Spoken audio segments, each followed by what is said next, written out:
बढ़ते हैं आगे। ब्यावर विधायक की पुत्री की शिकायत करने वाला शिकायतकर्ता गिरफ्तार हुआ है। फरवरी 2025 के एक मामले में पुलिस ने फनीश सोनी को गिरफ्तार किया है। दरअसल आपको बता दें कि विधायक शंकर सिंह रावत की पुत्री की नायब तहसीलदार पद पर नियुक्ति को लेकर के शिकायत की थी।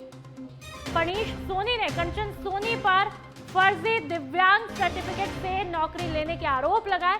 ऐसे में अब किसी दूसरे मामले में साकेत नगर थाना पुलिस ने फनीश सोनी को गिरफ्तार किया है।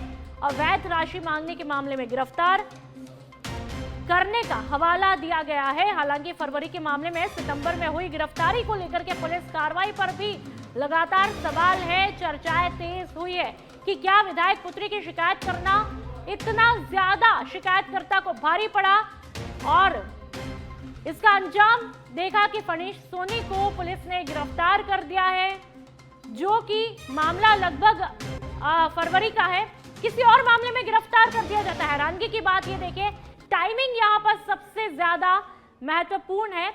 जिस फनीश सोनी ने विधायक साहब की बेटी पर फर्जीवाड़े का आरोप लगाया, दिव्यांग सर्टिफिकेट से नौकरी पाने का आरोप लगाया है, ऐसा कहा जा रहा है कि यह आरोप फनीश सोनी यानी कि शिकायतकर्ता को काफी भारी पड़ जाता है और पुलिस उससे पहले से किसी पेंडिंग मामले में गिरफ्तार कर लेती है। लेकिन इस बीच लगातार जो चर्चाएं हैं, सवाल उठ रहे हैं कि जब ये मामला पहले का था, जिस आरोप में फनीश सोनी को गिरफ्तार किया गया है, आखिरकार विधायक साहब की बेटी की शिकायत के बाद ही पुलिस ने इतनी तत्काल कार्रवाई क्यों की है?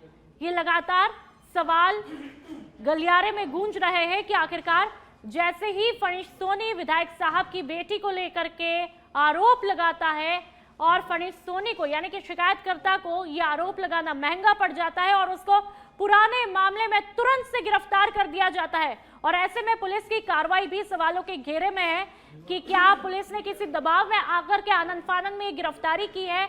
आखिरकार पुराने पेंडिंग मामले में अब जाकर के गिरफ्तारी क्यों? आप टाइमिंग को समझिए। मैं फनीश कुमार सोनी ब्यावर से आपके सामने ऐसा सच रख रहा हूँ जो पूरे प्रदेश के लिए कलंक है। हमारे ब्यावर के विधायक श्रीमान शंकर सिंह जी रावत ने, जिनको जनता ने सेवा और सुशासन के लिए चुना था, सारे नियम और कानून ताक में रखकर उन्होंने अपनी पुत्री के लिए एक फर्जी दिव्यांग प्रमाण पत्र बनवाया और आरपीएससी की परीक्षा में धांधली करके उसे 27/12/2021 के दिन नायब तहसीलदार के पद पर नियुक्ति दिलवा दी। ये केवल एक धांधली नहीं है, ये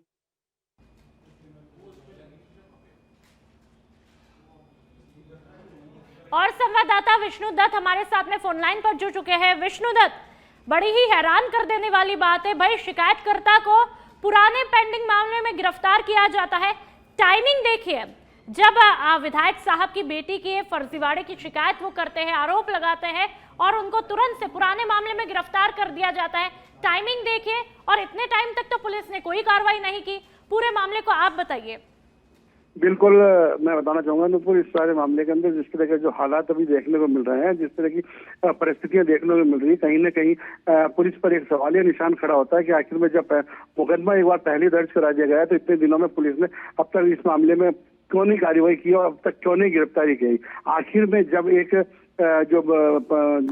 जो विपक्ष रखती है, जो विधायक शंकर सिंह रावत के खिलाफ जो अपना एक मोर्चा खोले हुए हैं, जिस तरह से उन्होंने अपनी उनकी एक पुत्री के खिलाफ एक वो ठीक है, हमारे साथ में जितेंद्र फौजदार एसएचओ भी फोन लाइन पर जुड़ चुके हैं। जितेंद्र साहब, पहले तो ये बताइए आपने किस मामले में गिरफ्तारी की है?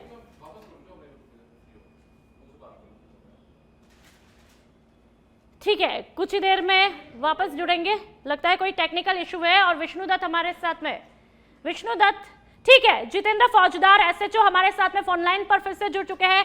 जितेंद्र साहब, ये बताइए आपने किस मामले में गिरफ्तारी की है? पुलिस थाना साकेत नगर पर मुकदमा नंबर 92/25 8 करोड़ रुपए मांगने की एवज में दर्ज हुआ था कि और ये कब का मामला है? कब का मामला है? फरवरी में दर्ज हुआ था। अच्छा, फरवरी में मामला दर्ज होता है और गिरफ्तारी होती है सितंबर में। मतलब क्या यहाँ पे फनीश सोनी इतने महीनों तक क्या आपको मिला नहीं था, या फिर पुलिस के लिए जो था गिरफ्तारी करना मुश्किल थी? टाइमिंग आप देखिए, बहुत सटीक टाइमिंग आपने देखी है। नहीं, कुछ भी मुश्किल नहीं था। फेसबुक पे जो कमेंट्स किया गया था उसको सर्टिफाइड करने के लिए रिकॉर्ड मंगाना होता है। फेसबुक कंपनी से रिकॉर्ड मंगाने में समय लगता है अमूमन 6 से 8 महीने, कई बार साल भर भी लगती है। अगर रिकॉर्ड की पुष्टि नहीं करेंगे तो समय लगता ही रहेगा। अच्छा, मतलब आप ये कह रहे हैं कि इत्तेफाक है जब फनीश सोनी विधायक साहब की बेटी की शिकायत करता है फर्जीवाड़े की और आप उसी दौरान उसे धर दबोचते हैं एक पुराने मामले में। ऐसा है मैडम, उसका इससे कुछ सरोकार नहीं है। ठीक है, ये अलग प्रकरण है। इसमें CDR, location, Facebook link, record generation और फेसबुक की टिप्पणियां कंक्लूड करके आईओ का निष्कर्ष था, उस पर गिरफ्तारी हुई है। किसी दूसरी शिकायत में इसका कोई सरोकार नहीं है। अच्छा, आप मुझे ये बताइए जितेंद्र साहब, आपने अब तक कितने मामले पेंडिंग थे और उन पर कितने टाइम से त्वरित कार्रवाई की है, ये बताइए आप।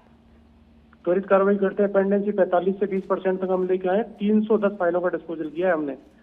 अच्छा, और करते हैं कितने, ठीक है, कितने मामले अभी पेंडिंग पड़े हैं? लगता है जितेंद्र साहब ने जो है सवालों की फहरिस्त से और डर से जो है पल्ला झाड़ लिया है। आखिरकार उनको ये फोन यहाँ पर कट क्यों करना पड़ता है, ये भी अपने आप में सवाल है कि जब वो कार्रवाई करते हैं, पुलिस लगातार जिस तरीके से त्वरित रहती है, जाहिर सी बात है जब आप गुनाह करोगे कार्रवाई भी होगी। लेकिन यहाँ पर सवाल यह है कि कार्रवाई की टाइमिंग आप देखिए, जब विधायक साहब की बेटी को लेकर के आरोप लगता है कि फर्जीवाड़े का सर्टिफिकेट बनवा करके, वो भी एक दिव्यांग का, और उसके बाद में उन्होंने नौकरी हासिल की, यह आरोप लगाया जाता है। और जिस शिकायतकर्ता ने यह आरोप लगाया उसको एक पुराने मामले में अब जाकर के गिरफ्तारी दी जाती है। ये सवाल लगातार चर्चाओं में है। लेकिन हमने जब सच बेधड़क ने सवाल करने की कोशिश की, एसएचओ ने कुछ सवालों के जवाब दिए, लेकिन उसके बाद तुरंत से पल्ला झाड़ लिया और फोन जो है वो काट दिया जाता है।